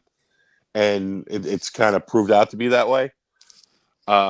If it helped them get Rodgers, that was the point of it, right? That was probably the only thing, right? That was it. And he was supposed to be the number 3 receiver. People forget Corey Davis retired, which kind of affected the depth chart. It was supposed to be Garrett, Davis, Lazard was supposed to be the top 3 for the Jets. The only thing I'll say about that, though, is that's kind of us tripping over our own feet again, because just like the last cycle, Rodgers has nowhere to go. He had nowhere to go when he was leaving the Packers, and he has nowhere to go now. Like, well, he would have retired, though. That would have been the thing. And then the Jets would have no quarterback. They would have been left holding the bag, you think?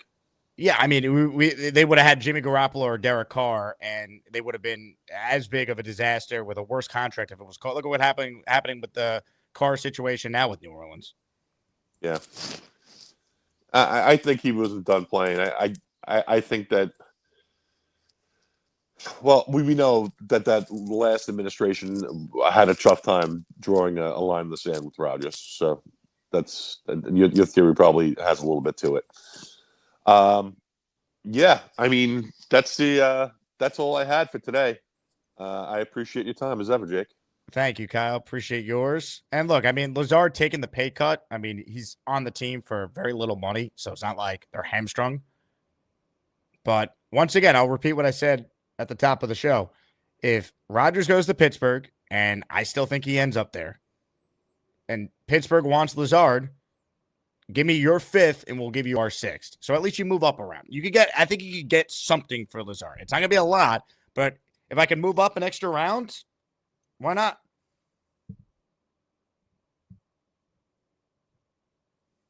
Hit the like button if you haven't. Reminder about raffle entries. Your chance to win. You got a couple shows left to get in. Let's see. JD says, good to hear Kyle is over round 4. Oh, don't worry.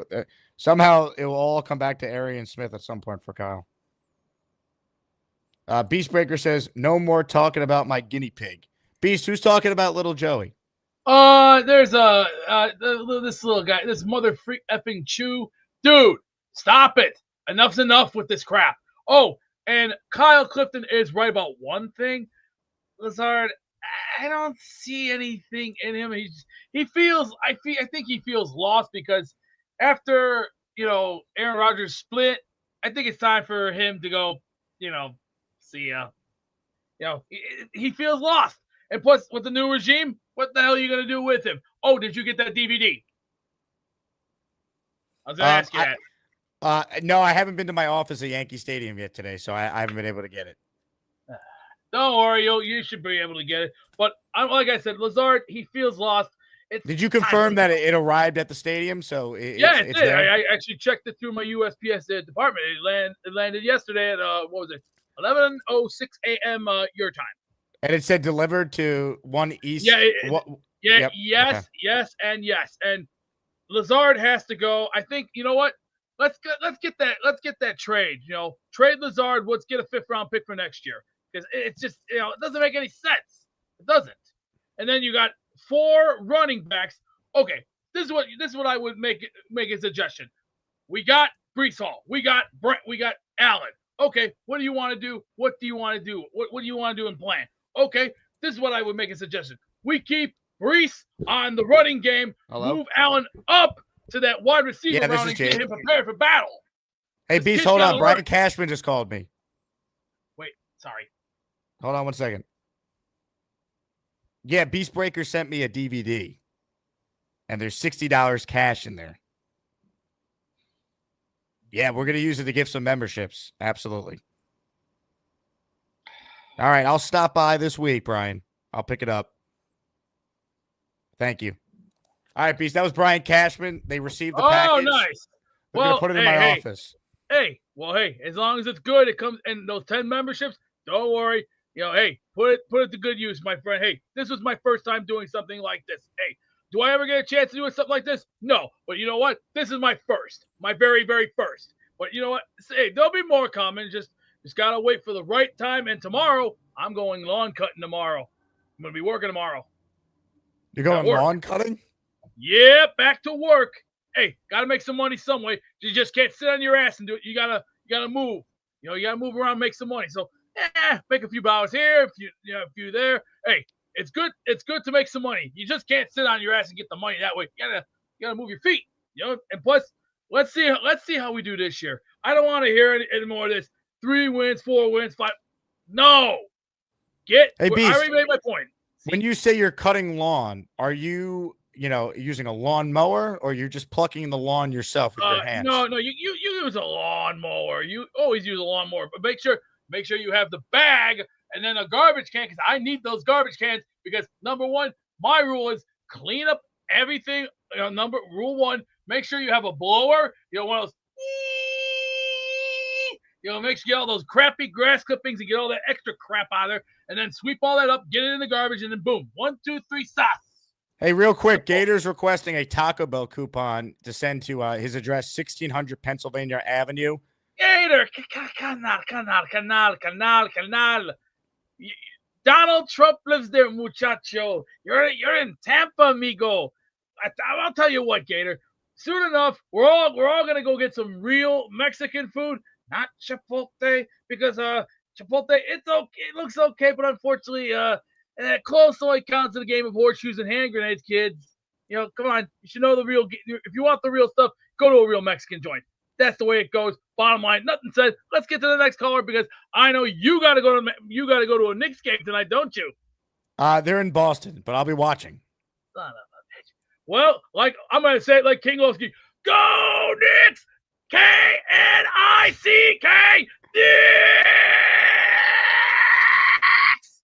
Hey, Beast, real quick, is it true that you're going to use tweezers to pull the lawn out? That can't be right.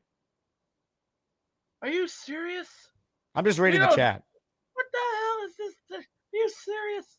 I don't think so. This question is invalid. Move it to the next one, please. Invalid.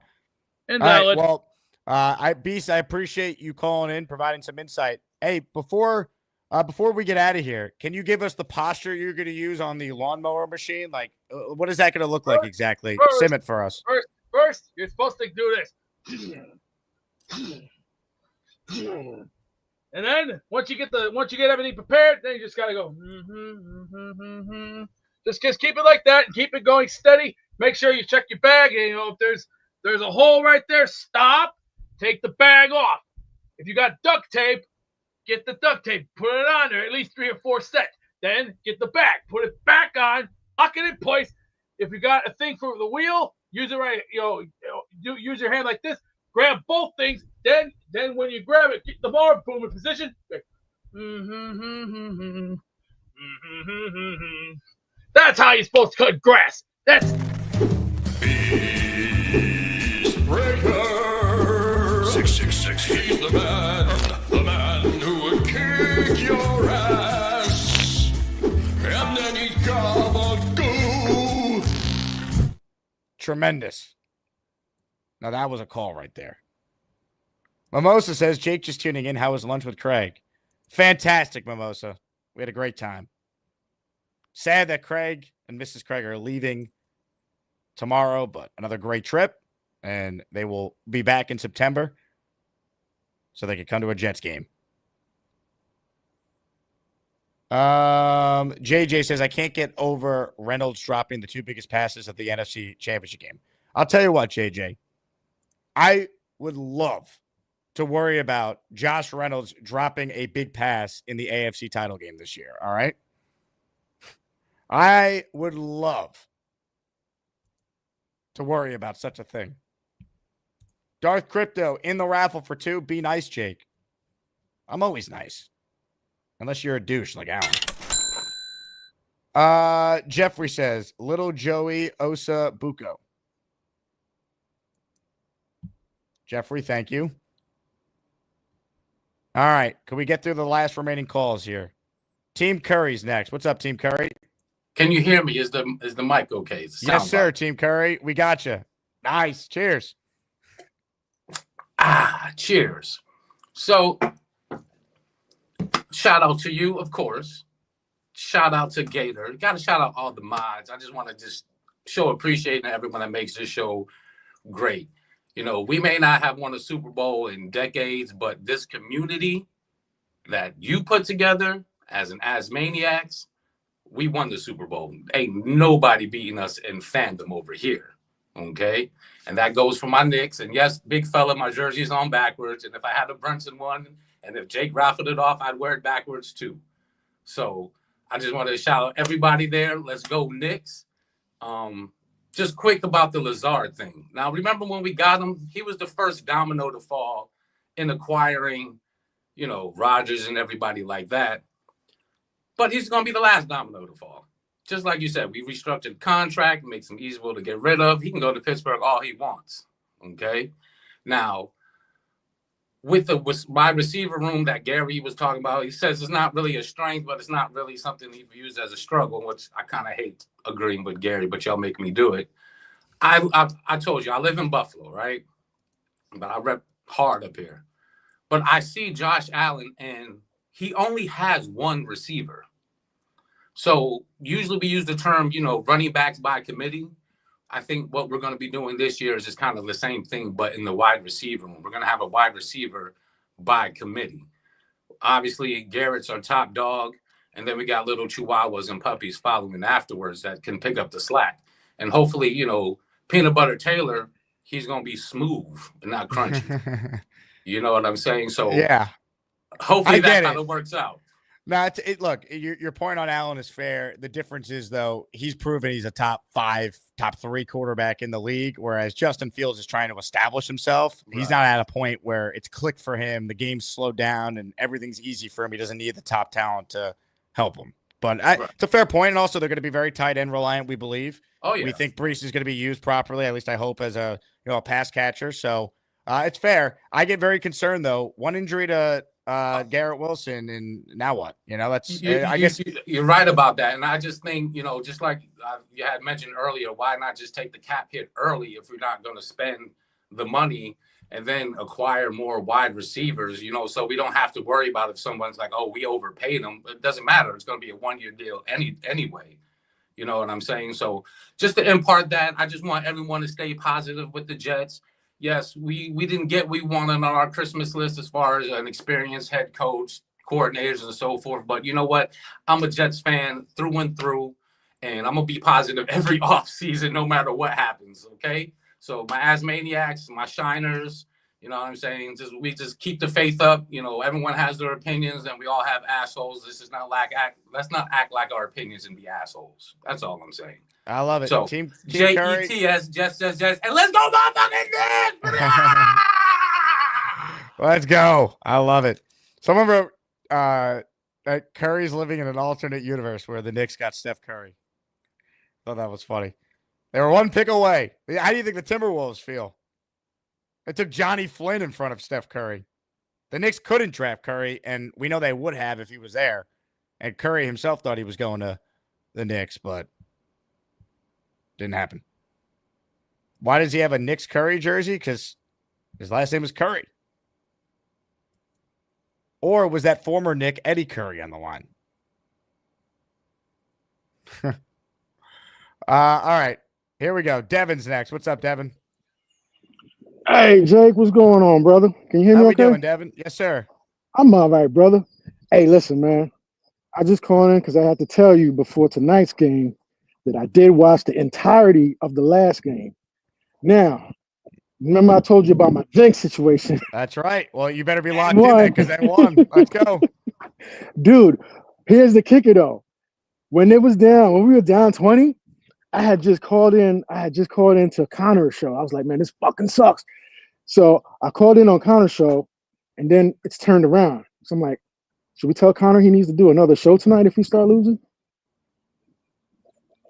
Look, we got to do whatever it takes to find a way to win, Devin. Hey, man, I'm just hyped that we got that win, and I got to watch it. I watched all of it. I was thinking when Brunson missed that 2-pointer at the end of the regulations, I was like, fuck, we screwed. This is how we gonna lose. But I think that also might have been psychologically how we turn it around, because now dudes are gonna be like, yo, we got this. We was down 20, we came back. And everybody talking about how all these threes that, the Celtics missed, fuck them. We didn't shoot that great neither. You know what I'm saying? Like we had a lot of missed. Cat sucked. He played good until he got that third foul, but then he sucked. So forget all that. Let's go. Let's go, Knicks. Go, New York. Go, New York. Go. Let's go, baby. I love it, Devin. I love it. Look, to me, the Knicks got to play a lot better in a lot of areas, but I think they can. I'll maintain the biggest thing for me is I'll take our chances if it's within a couple points late in the fourth. If it's a game with under 5 minutes to go, the Knicks have the best player on the court. You can't argue it. They got the clutch player of the year. How'd Tatum do down the stretch in game one? Or Brown? And the Celtics aren't fully healthy. Porzingis, if he plays tonight, I'm figuring he will. How close to 100% is he with the illness? Hauser's probably not playing right with the ankle. Just find a way. Get greedy. Because Boston's a really good road team, just like the Knicks are. So it's not a foregone conclusion. Oh, the Knicks are definitely going to win at least one at the Garden. We don't know that. Boston's really good. They could easily win both. So get greedy if you can. Indiana got greedy last night. Look what they did. We'll see. Would I pick the Knicks tonight? No, but I think it's a game. And I'm glad they at least got the one in the can. Because game 3 is going to be insane Saturday. Ladies and gentlemen, Purple Belt Mike is up next on the program. Hello, Mike. Yo, let's go Knicks, baby. Go New York, go New York, go! Go New York, go New York, go! Go New York, go New York, go! Knicks are going to win. We're up 2-0. Nail in the coffin. Fuck Boston. Let's go Knicks, baby. Let's go Knicks! Mike, thank you for the time.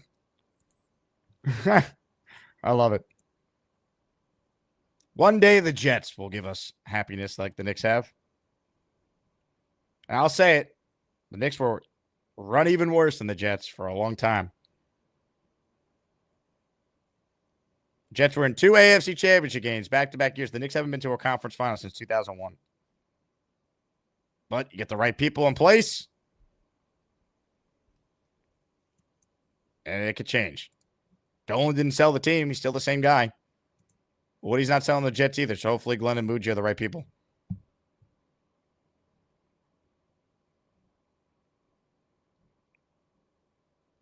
JJ, Cat got to stop getting into foul trouble. And what's crazy is Cat obviously was horrible in the second half until he had that, that putback on, I think Brunson missed a shot and Cat cleaned it up.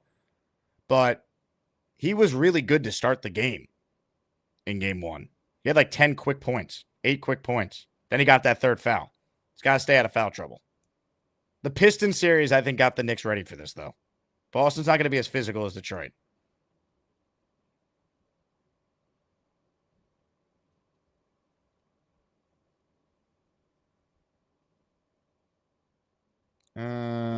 Big fella. Bridges needs to step up with his scoring. Yeah. He hit some huge shots late, but for sure. OG's going to need to have another nice night. Yeah, I'm looking at Cat though. Like, go out there and play a big game.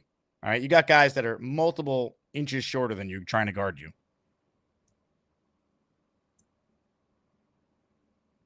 Now I see Rob, the Jet fan, is still on hold. Rob, did you have another point, or you just tuned into the show? Yeah, Jake. I had just hold up. Yeah, I had just one more, Jake. Yes, Rob. No, the thing I just wanted to say was that what was bothering me was the situation with Fields is that anyone who thinks he has like a big upswing, okay, but nobody puts it in a percentage more than 25%, which scares me because that's telling me that they don't really think he's going to succeed, including yourself. You kind of said 25% yourself that you don't think he's going to be our quarterback for the future, correct? Yeah, I would say it's probably like a 25% chance that he's the long-term answer. And it's kind of scary that he's only getting 25% out of a possible 100% that most people who... Rob, go ahead. What was the alternative? No. I agree with you. There was no alternative compared to the crap that was out there right now. Well, you know what the alternative. They should have kept Rodgers one more year. But out of everyone else, he was the best deal. I'm just saying, people to say 20%, 25% doesn't give us much hope. So that leads to my second point and last point, Jake, was, and I kind of said this to you in the group chat, instead of getting these players from Miami, those last two players from Miami, they should have taken a dart throw on McCord or Will Howard. And now that we lost Travis, I mean, even more, it's glaring that we should have taken one of those two guys. I mean, it would have helped us at least. Those guys have a bit of an upswing with their programs in Ohio State and Syracuse. That would at least give us a little bit of a hope. Sometimes you get lucky, and a guy like McCord or Will Howard could possibly be something in a year or two. So instead, they took these guys from Miami, and it's part of the reason why I didn't think the second half they did so well in the drafting. Well, here's the thing, though. The last point. I mean, but ultimately, here's the thing, Rob. Like, when you look at what their thought process is, if they had taken a quarterback on day 3, fine. I don't mind that plan. You can convince me. But they're looking at it like, we have Tyrod already. He's our backup. We're giving Fields the chance to be the guy. And if he's not good, we're going to take a quarterback in 2026. There were 4 guys in McShay's first mock of 2026, which, it's early. But the point of the mock, I thought, was he had 4 quarterbacks in the top 10 next year already. We had 2 in the first round this year. We had 1 go number 1, 1 go 26 in a trade up, and that's it. So it's a way better quarterback class. If Fields is not the guy, and I hope he is, there's a chance he is. He's likely not the long-term guy. He could be okay, and this team could be better than we think. And they still might feel like they're picking in the teens. There's too many good options to pass up, and they'll take a quarterback. Right? The Bills made the playoffs with Tyrod, and then they drafted Josh Allen. They traded up twice to get him. Alex Smith was going to the playoffs with Andy Reid. Patrick Mahomes was still the guy they targeted and drafted. So, if he's great, we have our guy. He's 26 years old. If he's okay, maybe he's back as the bridge next year with a rookie behind him. If he's awful, all right, it is what it is. We're going quarterback next year. But once they determined Rodgers was not the quarterback, this was the best they could do. Whether you agreed or disagreed with the Rodgers decision, and I wanted Aaron back for one more year with the caveat of pay cut, Devontae, everything I outlined. Once you moved on from him, Fields is the only logical choice because he gives you the highest chance of maybe having a season. Minnesota won 14 games. Anyone see that last year? Baker Mayfield took over for Tom Brady. They haven't missed the playoffs since. That's what we're talking about. Mike Dems has gifted 5-channel membership.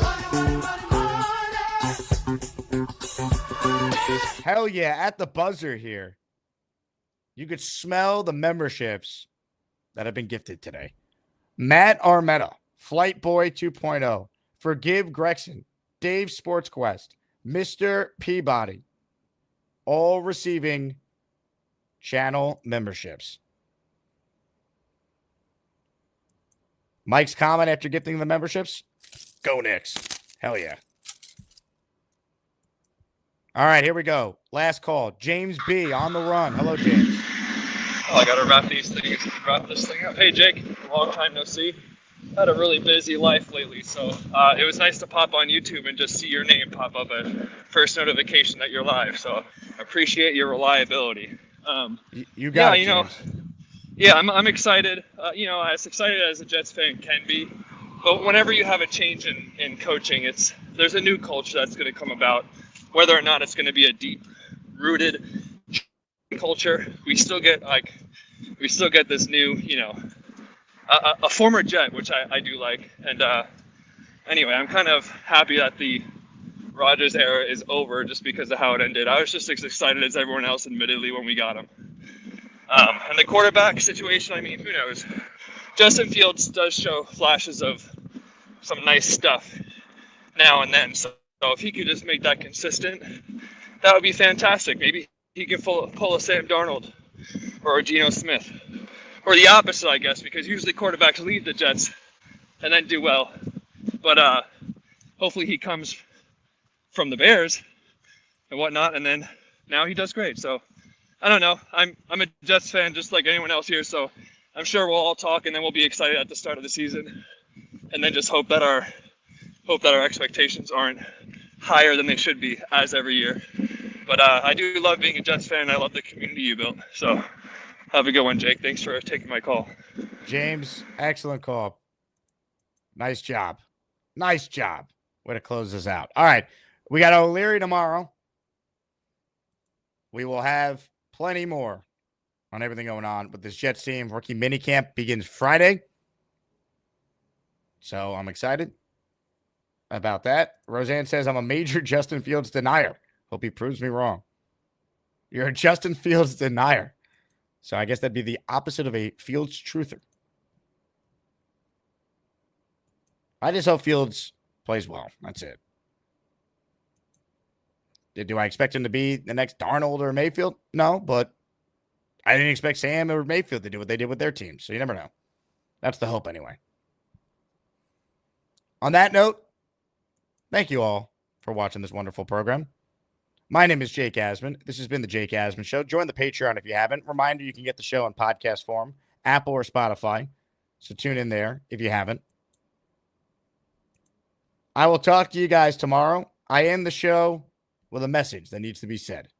That message, let's go Knicks. Ricky NY is up next. Hello, Ricky.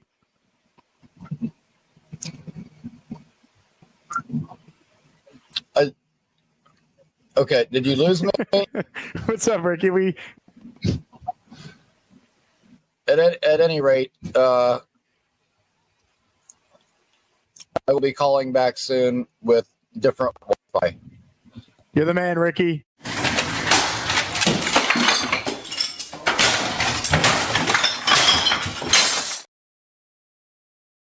Anyone confusing you for Garrett Wilson? I mean, you had the number 5. Now you're rocking the number 6. Is there any confusion between you two on the practice field? Listen, I can see where the mix-up comes. We are brothers, and we're family now. So it is cool seeing so many people with 5 jerseys in the stands. I'm assuming that's from last season's really awesome performance by me. He was so excited to get the jersey, and I was excited to give it to him. So it's all good.